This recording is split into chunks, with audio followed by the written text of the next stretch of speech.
reading. Let's all have a seat. Oh, let's see. I want to show you this. Now, one of my favorite peacemakers, she's kind of a shero. That's like a woman who's a hero. And her name, oh my gosh. Here we go. Her name is Dorothy Day. Who here's ever heard of Dorothy Day? Oh my gosh, Dorothy Day was a wonderful peacemaker. And have you heard of Dorothy Day too? Oh my gosh, she's my favorite.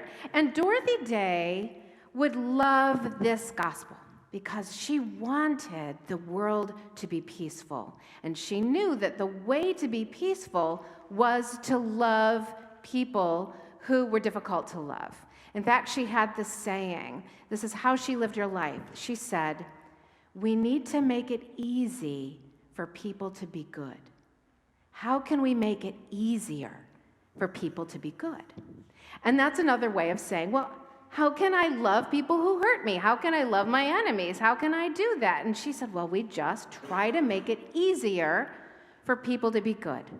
That doesn't mean that it's okay for them to hit you on one side of your face or the other, or that it's okay for them to use bad words or okay for them to treat you badly. That's not okay. That's not peace. But we can make it easier for those people who hurt us to be good by the way we treat them. So I have a story because sometimes it's hard to imagine how to do that. And so we need to tell maybe a whole different story of how to be in the world. And this story is called The Three Little Wolves and the Big Bad Pig. So if you'd like to take a look at this, you can come up afterwards. I'm not going to read from it, but this is where it comes from. This story I'm going to tell is based on this by Eugene Trevisan. Sometimes you have to tell a whole different kind of story. Once upon a time, there were three little wolves. They were soft, and they were cuddly, and they were sweet, and they were kind, and their mother called them together one day and said, "Little wolves, it's time for you to go out into the world. Time for you to build you a house." And they said, "Okay, Mom, we can do that." And she said, "But one caution, beware of the big, bad pig." "No problem, Mom," they said, and off they went.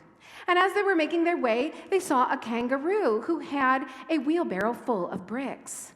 "Oh, dear kangaroo," they said, "could you lend us some of those bricks? We would like to make us a house." And the kangaroo said, "Well, of course, because I have far too many bricks than I can use." And so they took those bricks and they built them a very solid, very sturdy brick house. And when it was done, they were out in the backyard playing croquet when down the road came the big, bad pig. He knocked on the door. Little wolves, let me come in." "Not by the hairs of our chinny chin chin, and not for all the tea in our china teapot," they said. "Then I'll huff, and I'll puff, and I'll blow your house in." But you can't blow down a house full of made of bricks with just your breath, even if it was big bad piggy breath.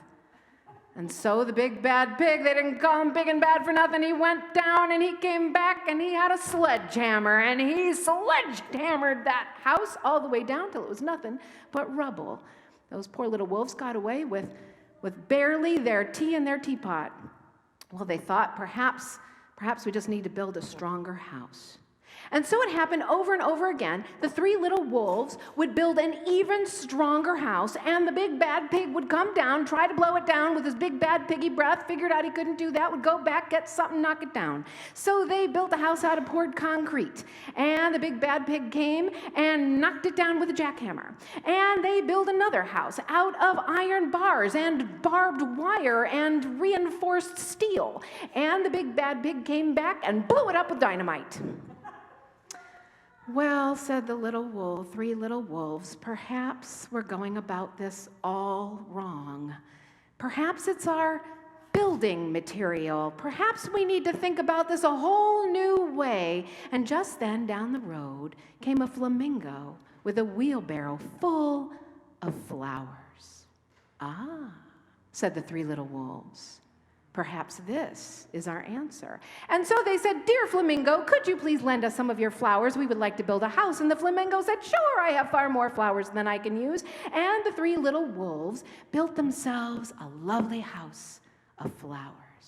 There were daffodils on one wall and cherry blossoms on the other. There were roses on another wall. There were blue bonnets. All the floor was dandelions, and it swayed in the breeze and was very fragile. Well, they were in the back playing hopscotch when down the road came the big bad pig. Rang the blue bell on the door. Little wolves, let me come in." "No, not by the hair of our chinny chin chins or all the tea leaves in our china teapot." "Then I'll huff, and I'll puff, and I'll blow your house in."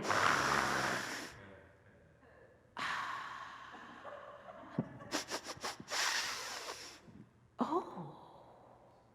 And the big bad pig breathed in the smell of those beautiful flowers, and something in the big bad pig changed with that lovely scent. And right then and there, the big bad pig decided that he was going to be a big good pig. And he began to dance the tarantella because he was just so happy inside. And the little wolves looked out, and they were a little worried at first because sometimes people can trick you. But after a while, the pig was so happy and dancing about and being such a different sort of pig that they opened the door and they invited the pig inside. And they all had tea from their china teapot. And once they realized that that big bad pig was now really a big good pig and they could trust him, they said, "You know what, pig, you can stay here as long as you like." And the pig did, and they all lived happily and peacefully ever after. And that's the story of the three little wolves and the big bad pig. Those three little wolves who made it easier for that big pig to be a good pig and to change what the future looked like because they loved that pig as they loved themselves. And that's good news. And to that we can say, amen, amen, amen.